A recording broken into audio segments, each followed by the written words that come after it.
मारीअ जे मुल्क ते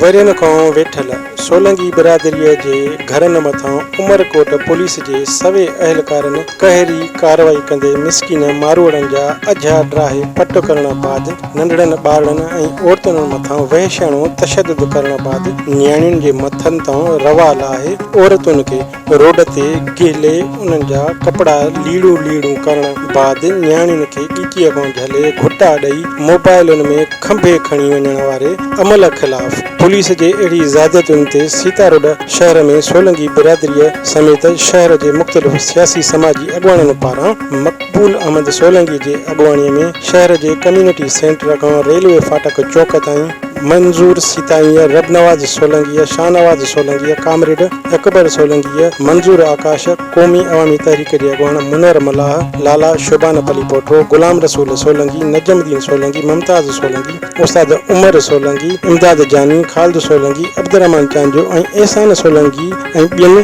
सवें माण्हुनि एहतजाजी मुज़ाहिरो करे उमरकोट पुलिस जे ॾाढ ख़िलाफ़ नारेबाज़ी कंदा शहर जे रेलवे फाटक चौक ते पहुता। उन मौक़े ते मथियनि अॻुवाननि चयो त उमरकोट पुलिस चादर ऐं चौधरीवारीअ जो तक़दुस पायमाल करे न्याणियुनि खे सरेआम गेले गाॾियुनि में विझण वारे अमल जी असां सख़्त लफ़्ज़नि में मज़म्मत कयूं था। हिननि सिंध जे वॾे वज़ीर सैयद मुराद अली शाह खां मुतालबो कयो त उमरकोट पुलिस पारां कयल दहशतगर्दीअ ख़िलाफ़ तुर्त नोटिस वठी वाक़े में मुलज़ पुलिस अहलकारनि मथां केस दाख़िल करे मुतासिरीन सां इंसाफ़ कयो वञे।